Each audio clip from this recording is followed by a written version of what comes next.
Now, you may recall that last week we were speaking about homeless people who have turned to the bottle for some source of comfort in their dire straits. And I'd also alluded to disclosing to you today, conversationally, again, merely conversationally, just how it is that I would happen to have any insights at all on this issue.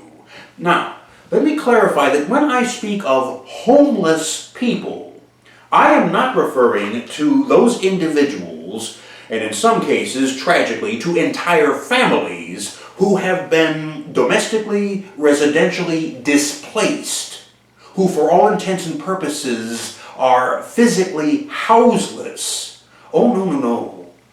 No, you see, these people, they do wake up to an alarm clock in tandem with the sunshine. Whether it is in a tent, a shanty town, a Hooverville, or in their own family car, parked inconspicuously off to one side, these people wake up, they get the kids off to school, and then they go to work. Because they are determined, through scratching and clawing, to engage the challenges which have been imposed upon them, and to ensure that this thing is only a temporary aberration. They do everything within their power to get back on their feet and get back to the job of living their lives as best as they can. And more praise cannot be bestowed upon these people. In speaking of homeless people, I am also not referring to street people. I don't know if you're aware of this or not, but there is a huge difference between homeless people and street people. If the problem of homelessness were ever fully addressed, if it was ever completely eradicated, as much as the establishment, as much as society, as much as even you might hate this, there will still be street people, counterculturally and subculturally. There will always be stumblebums. There will always be winos, bag ladies, and shopping cart people. There will always be railway riding squatters and gutter punks. There will always be bums. There will always be street people. Because no matter how utopian, no matter how high the standard of living might be, these are people who subscribe to an even higher standard of living as they see it. Freedom. Unfettered, unfiltered freedom. No. There will always be street people. Mark my words. No, I'm speaking of the homeless people somewhere in the middle. The homeless people who have become hopeless, who have given up, and who have turned to that bottle to find their peace, to feel no pain. Now, there's a dichotomization here. The homeless person and the alcoholic beverage. I could speak to you all day on matters of libation, imbibing, intoxication, inebriation, at all levels.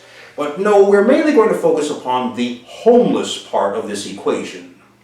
You see, once, long ago, briefly, microscopically, for the blink of an eye, thank God, thank the powers that be, it was nothing in the sense of time, but for a flashpoint interval, I myself was, for all intents and purposes, homeless. Homeless, I was. Very briefly.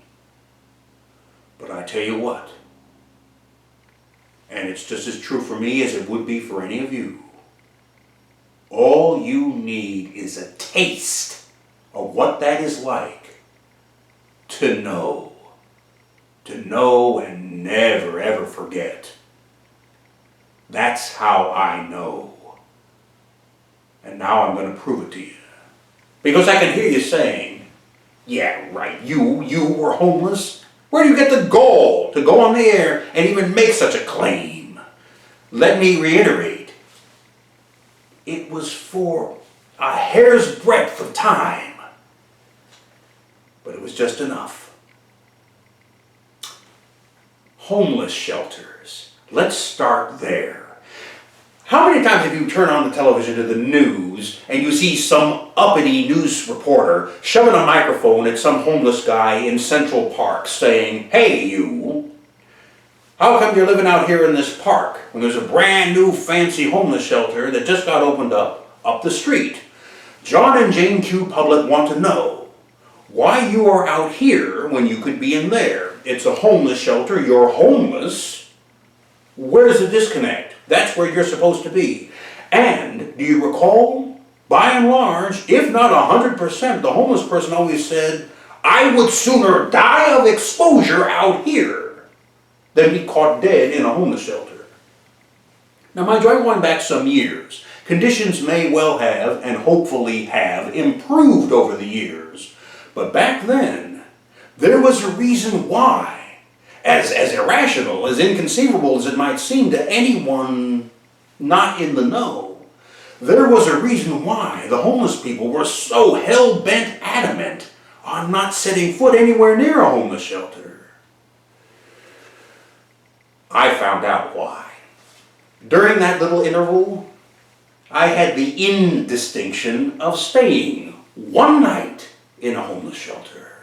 And rather than spend 3 hours explaining to you why it was a very small slice of hell on earth, I will simply hope that, suffice it to say, I can illustrate to you. It was sheer bedlam. Bedlam. It was indescribable. Unimaginable. Oh yes, it had a roof and a floor. It was a shelter per se, but then so is any hovel out there. Up on Burnside, right above the skate park where they built that hideous monstrosity, that's where it used to be all those years ago. It was right there, right above the Burnside skate park, until they finally tore it down. Unless it fell down on its own.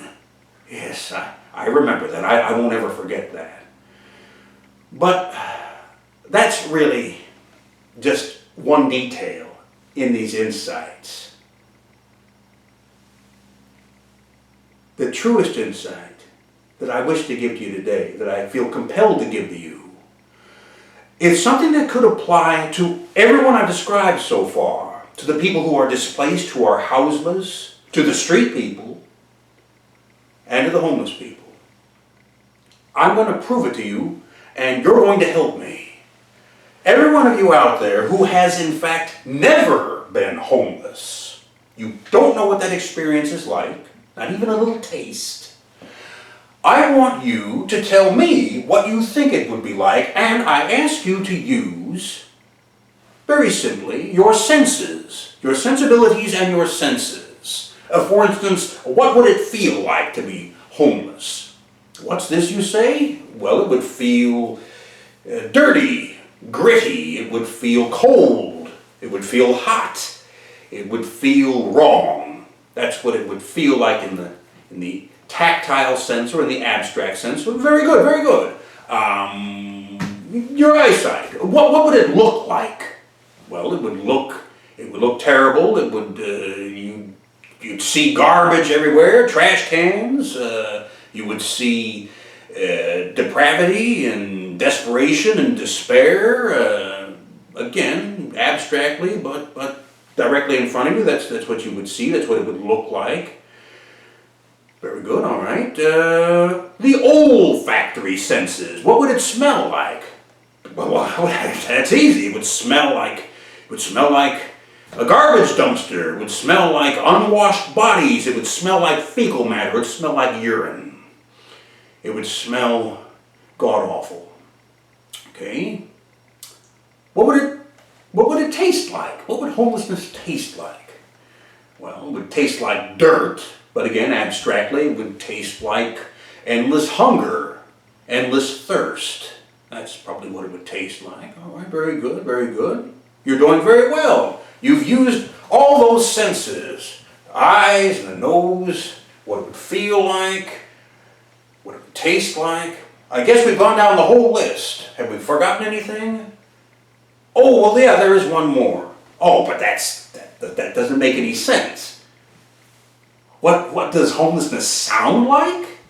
The acoustics? That's what difference does that make? That's just a footnote. Oh, but it's not. It isn't. It is not. Only people who are or who have been homeless will ever truly know, just short of combat veterans, how unbelievably and unforgivingly loud this world truly is. From the moment the day breaks and the world explodes into being, the noises, they never stop. You really, truly will have no idea just how oppressively loud this world is unless you've been homeless. And there's no escape. You see, that's another factor to homelessness. You've got no place to go, so you're constantly on the move. And bear in mind, you have a suitcase, you have a backpack, you have your belongings with you, weighing you down. Because this is it, this is your life. This is what's become of your own personal legacy. And so you're constantly on the go, because wherever you go, you cannot stay. You start at a bus stop. I'll sit here in this nice, cozy bus shelter. Oh, but here comes the bus, and I'm not supposed to be here. Well, I know what, I have a few pennies, I'll get on the bus. And it happens to be the bus line that goes all the way across town. That buys me an hour and a half where I can sit way in the back, where hopefully no one will bother me, and I can sleep with a little bit of air conditioning, a little bit of heat, all the way until the end of the line. Oh, what's this? It's the end of the line, and the driver's saying, get off. All right? There's got to be someplace else we can go. Where do we go? Where is the 24 hours Denny's? Where's the 24-hour laundromat? Where is a library? Because a library is going to have a bathroom that we can use. What's this? You need a key to get into the bathroom, and they're sizing you up, and they don't want to give it to you because they don't believe that you want to use the bathroom. They believe that you want to use in the bathroom.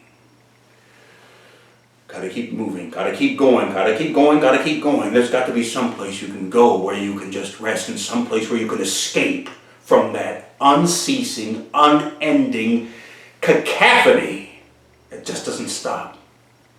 That infernal ongoing tinnitus, like dynamite in your eardrums. It just doesn't stop.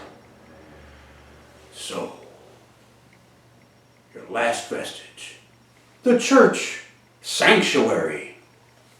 They shut their doors long ago. In some ways they had to. There is no escape. There's no escape. You just keep going. You keep going. You keep going. And finally, your resolve might crumble, and you'll turn to that bottle.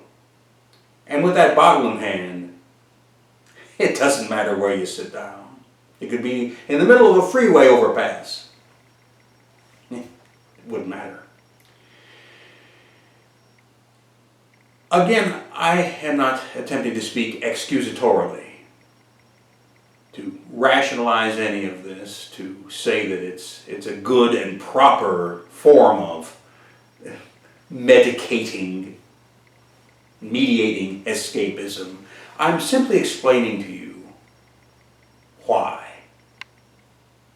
And that with which these people are faced. There's just no true escape, because there's nowhere to go except insane. That is why this matter must, by needs be addressed and be brought to an end. Because if you, John and Jane Q. Public, are sick and tired of seeing homeless people everywhere you step, it comes down to a very simple formula. In order to get rid of the homeless, you're simply going to have to get rid of homelessness. It is it, and that is that. These are my insights. Those of you who know will understand and will be hard-pressed to disagree. Those of you who do not know, may you never find out for yourselves.